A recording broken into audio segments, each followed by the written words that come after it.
All right, we're showing you how the media edits things. And this is probably, I mean, we've done this before with MSNBC when they were taking on Mitt Romney, and it was pretty stunning. But this is even more stunning, I think, because before we were saying, you got to cut here and put them together.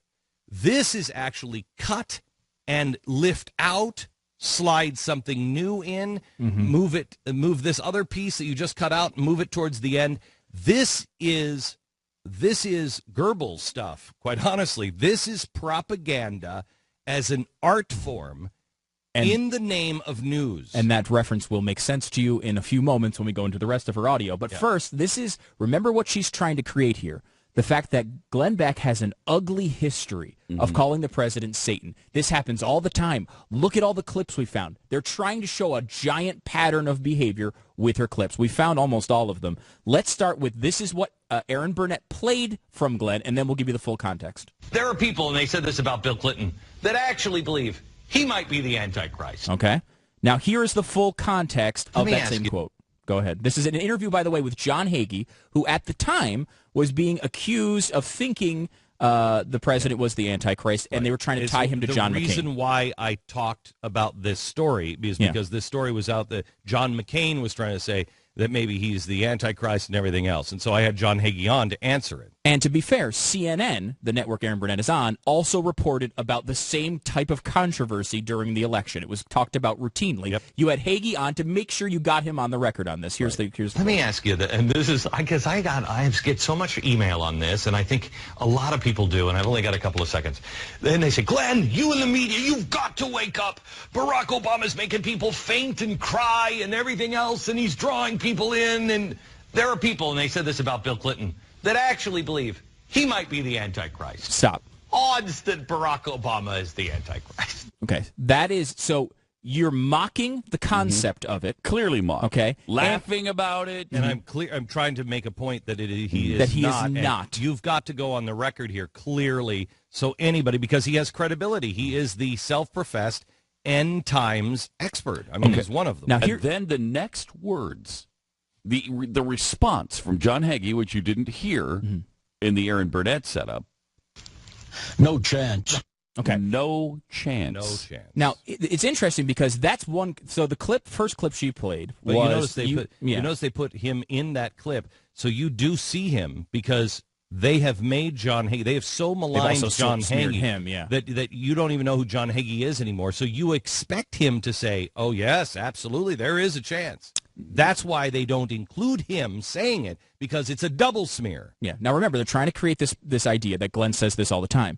So they used, and are there people, they said this about Bill Clinton, that actually believe he might be the Antichrist. So you see that he's mocking this there. Here's another clip from their montage, a separate clip in their montage. Go ahead, Pat. Odds that Barack Obama is the Antichrist. Okay, stop. That's what she played. That you might recognize that as the direct next sentence that you said in the Hagee interview. So what they did there is they took the same interview, 2 consecutive sentences, split it in 2 parts, and separated it in the montage. And so it looked like it was something completely different. Right, and put something else in between. So it looks like you said it multiple times when it's just the next sentence. If I'm not mistaken, there are 2 separate camera shots, too. So it looks like a different time, right. But if you go back and look at it, you'll see I'm wearing the same tie and everything else, because it's the next sentence. But and this is why I say this is propaganda stuff. This is totally smear and slander. They are opening up and making it appear as something that it is absolutely not. Okay, so here's the full context of that remark. There are people, and they said this about Bill Clinton, that actually believe he might be the Antichrist. Clip 1.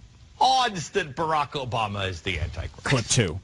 No chance. Okay, so you heard that. All right, so, now they're using that as 2 separate clips. They're trying to say you do this all the time. So what about the next clip? This is a separate clip, again, of you, because you're obsessed with this topic. Here is what you said. Some of the Book of Revelation crazies out there actually believe that Barack Obama is the Antichrist. Oh, my gosh. Wow, you're addressing it again. Now, this was the clip that CNN used with Erin just a minute ago. With Erin Burnett. Now, here is the full context of that clip. I was speaking with evangelical pastor John Hagee.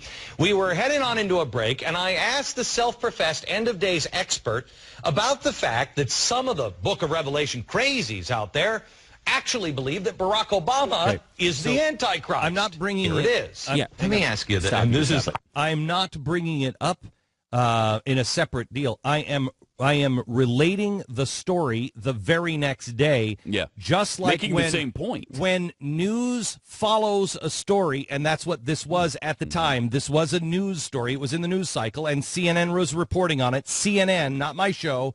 I was on CNN headline, but CNN proper was also reporting on this story.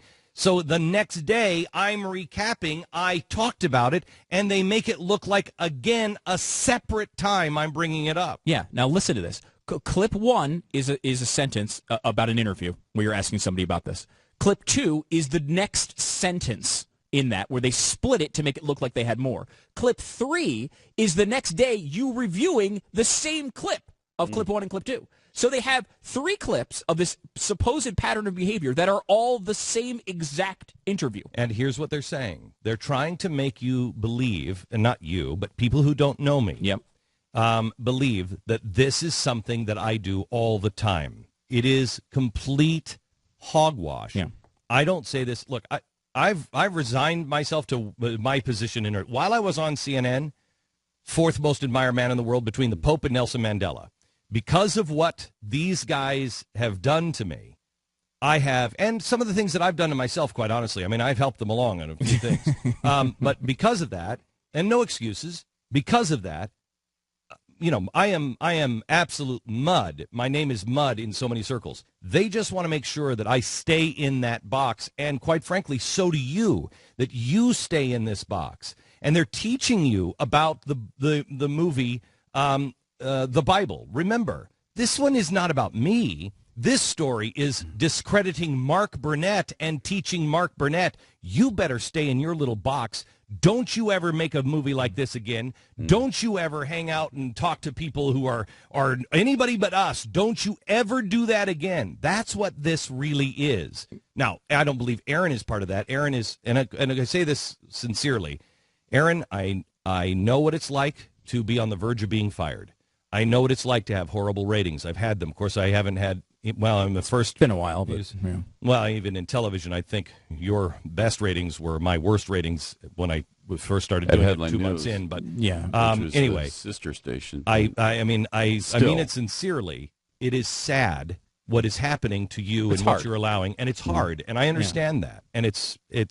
I do understand that, but don't lose yourself. Yeah, I don't understand it. I don't understand this direct lie. She knows what she's doing. Yeah, she does. The producers knew what they were doing. Yeah. She knows what the producers did. CNN. Everybody's in this with their eyes wide open. Absolutely. Here's despicable. Real quick, I just want to add the last part, because this is really the important part. She then takes, after all of this propaganda, she then compares me to Mahmoud Ahmadinejad. She then compares me and saying that, you know who else has called him the Antichrist? Mahmoud Ahmadinejad. So she plays Mahmoud Ahmadinejad. And she's saying that to me. Yet, just last week, she asked former First Lady Laura Bush if we should not just give Mahmoud Ahmadinejad a pass on anti-Semitism. Anti-Semitic, anti-American. Does the U.S. need to accept that when we want to make change? What do we need to accept? Perhaps this: the Zionist regime and the Zionists are a cancerous tumor. Even if the Zionists remain on one span of the land of Palestine, it's dangerous because they will come to have a legal and official government. Is it possibly that one? Is that what we should accept? Is that what we should accept? Should we accept Zionism is the modern times plight of the human society? And when we meet the European politicians and they say they speak transparently about everything, but they refrain from talking about the Zionist regime, which proves that Israel is the axis of unity in the world's hegemonic powers? Or is it perhaps that we should accept Israel is nothing more than a mosquito which cannot see the broad horizon of the Iranian nation? Or should we accept the Zionist regime's establishment was based on numerous depiction and lies of the biggest lies was the Holocaust? So Anti-Semitic, anti-American. Does the U.S. need to accept that when we want to make change? She compares me to Mahmoud Ahmadinejad when she's talking to Laura Bush a week ago. She says, maybe we should just accept this. And she's willing to accept those things for change. But me making a comparison of separated by birth is a huge scandal. Yeah, it's bad for you to compare the appearance of an actor and the president, but it's okay for her to say you're the same as a vicious, brutal, murdering dictator. Right. Now listen, that's okay. Here's the thing. I want you to know the tricks of the trade. I wouldn't have believed television was this way. In fact, I'm on record saying for a very long time, up until I started working at CNN, that I don't believe that people, the media, they're colluding or they know really what's going on. I still do not believe that the people in the media are colluding in the ways that everybody thinks. They have very small circle of friends. They are very bigoted and small-minded people that are never forced to look at their own point of view and are never held to task. Never. And so they are allowed the opportunity to become small-minded and bigoted. Anything outside of their worldview or their Park Avenue or their Central Park West worldview is just, it doesn't exist. It's not worthy of anything. And I would not have believed, and that's as far as I went, until I saw the editing of tape from MSNBC during the election. When I saw that, I couldn't believe it because I know how to edit things. Pat and I used to edit things all the time when we were doing comedy radio shows. And, you know, you can edit things to make them sound funny. And so I know what it takes to edit. And I know how you have to do it intentionally and everything else. And for news to do that is one thing. And we know what we have in MSNBC. But apparently we now have this at CNN. And while people have joked, it's the Clinton News Network, et cetera, et cetera. No. This is different. This is different. When you can slander someone and you can obviously make edits, you cannot convince me or any thinking jury that you did this unintentionally, that you didn't know what you were doing. You knew exactly what you were doing. I don't need an apology from them. Maybe we let the courts decide. I don't need an apology from them. What I am asking CNN for, and I know some of the good people at the top of CNN, what I'm asking is this what America should now expect from your journalists, not your opinion people, your journalists? Is this the kind of news? I'm irrelevant, quite honestly. But what's going to make you stop editing other people's tapes if you can just do? Is there a line? Is there a rank of people that you can edit and smear and slander? And you stop when it's really important? And who in your company decides who you can slander and who you can't? I'd like a statement, either rejecting this kind of journalism or letting the American people know